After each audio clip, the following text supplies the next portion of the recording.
Welcome back again, everyone. It's Dina Calmette here with CWW7 News. And for today's broadcast, I wanted to bring you an update concerning RFID chips.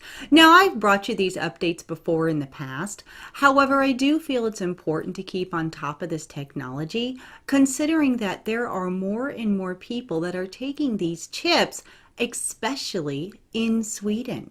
In fact, I'd like to take you to this first report from Fox News. A company called Biohacks has already installed around 4,000 chips in customers, inserted just below the thumb. You can use the implant to open secure doors, pay for tickets, and share emergency information with medical personnel. The chip is about the size of a Tylenol pill, and the procedure, which costs $180, is similar to getting a tetanus shot. Dr. Stewart, the chief medical officer at Biohacks International, told Fox News that the chip implant is a secure way of ensuring that a person's digital identity is linked to their physical identity. It enables access management in a way that protects individuals' self-sovereignty and allows users to control the privacy of their online activity. Another doctor agrees that getting chipped is practical and even advantageous. As far back as 2014, experts have outlined a number of benefits, some medical and some consumer-based. From a medical perspective, in the ER, we have patients come in every day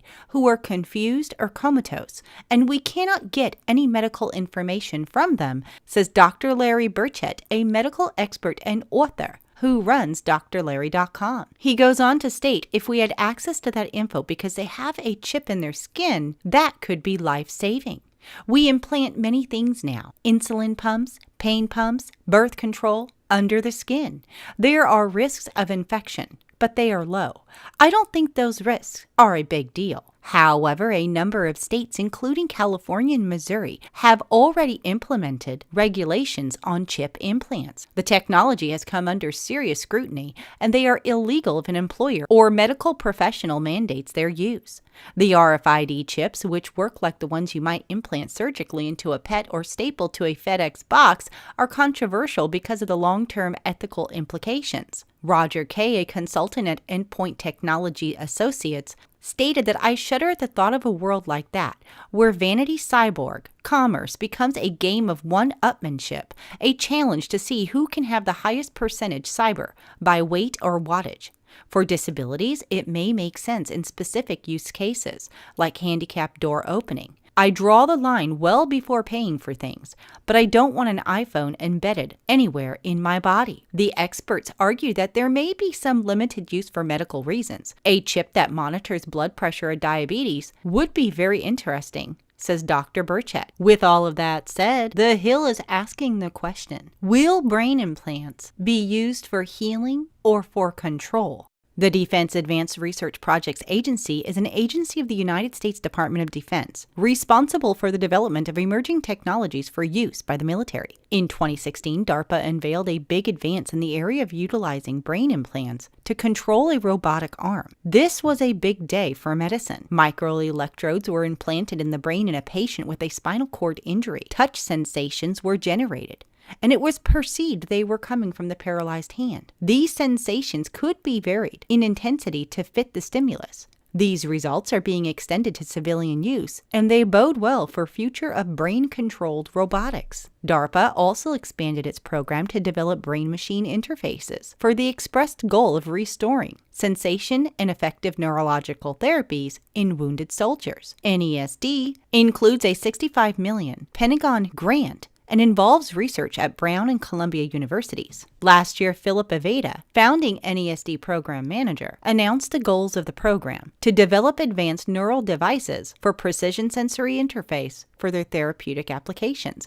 By increasing the capacity of advanced neural interfaces to engage more than 1 million neurons in parallel, NESD aims to enable rich two-way communication with the brain at a scale that will help deepen our understanding of that organ's underlying biology, complexity, and function.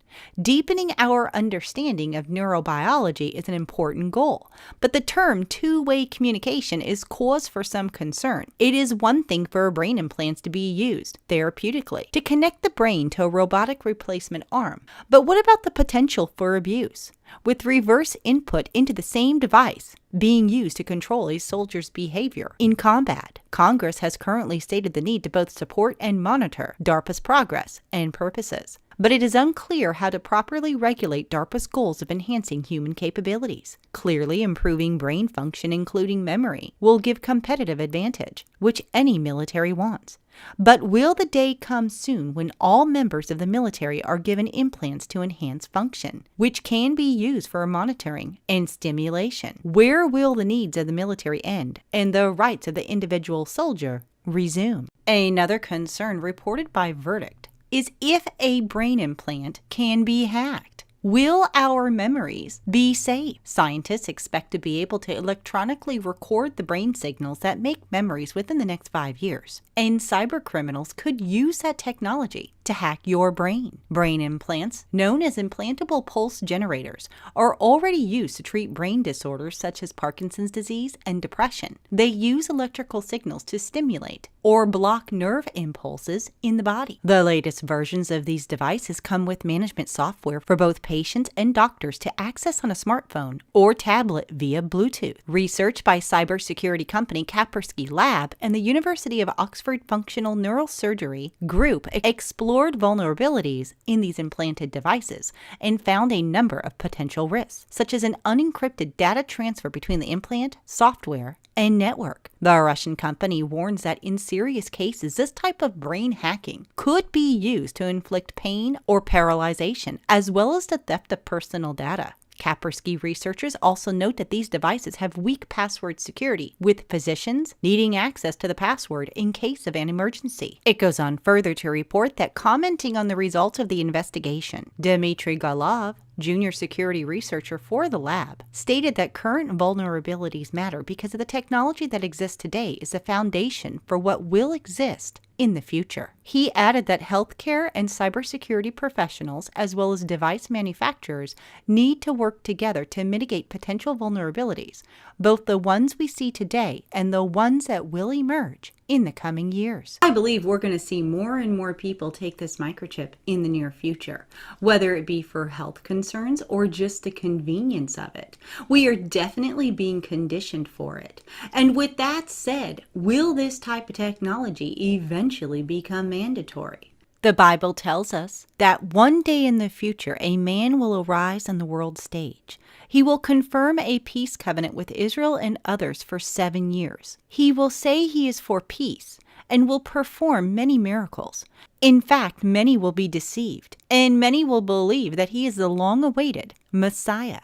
The Bible calls him the Antichrist. And this man will in fact claim he is God, and his false prophet will demand that the people worship this man. As referenced in Revelation chapter 13, verses 16 and 18, we are told that the people will have to take a mark in their right hand or in their forehead in order to buy or sell, and without it, you will not be able to work, purchase items, pay your mortgage, buy food, or otherwise. You will become the enemy, a fugitive. However, anyone who takes this mark in order to buy or sell will be separated from Jesus Christ forever, as stated in Revelation chapter 14, verses 9 through 14. On the other hand, those who do not take it for the name of Jesus Christ will be beheaded, as referenced in Revelation chapter 20, verse 4, or will have no choice but to live off the grid. It will be a time of great tribulation. And with that said, the Bible also prophesies that those people that take the mark of the beast will also have to worship the image of the beast. Now, I have a report here in regards to AI becoming God. And I'd like to bring it to you because it does seem far-fetched, but at the same time, the Bible tells us that people will worship this image.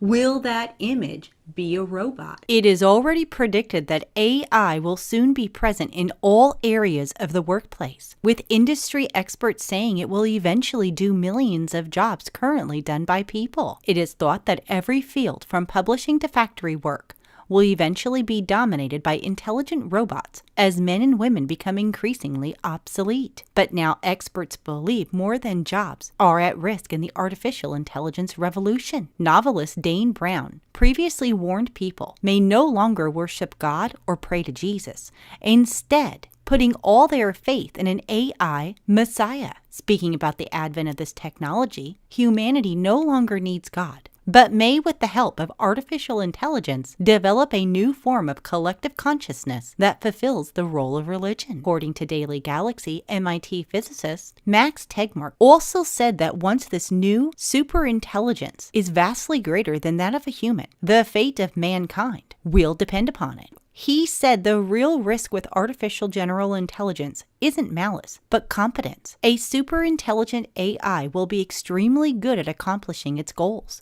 and if these goals aren't aligned with ours, we are in trouble. Revelation chapter 13 verses 11 through 15 says, "And I beheld another beast coming out of the earth, and he had 2 horns like a lamb, and he spake as a dragon, and he exerciseth all the power of the first beast before him, and causeth the earth and them which dwell therein to worship the first beast, whose deadly wound was healed. And he doeth great wonders, so that he maketh fire come down from heaven on the earth in the sight of men, and deceiveth them that dwell on the earth by the means of those miracles, which he had power to do in the sight of the beast, saying to them that dwell on the earth, that they should make an image to the beast, which had the wound by the sword, and did live. And he had power to give life unto the image of the beast, that the image of the beast should both speak, and cause that as many as would not worship the image of the beast should be killed." So there is definitely a strong possibility that it could indeed be a robot, given the fact that scripture tells us that this image will talk. Whether it's a robot or just a demon-possessed idol, eventually this is going to come to pass as it has been prophesied. And with that said, I just wanted to bring you guys a quick update concerning these headlines.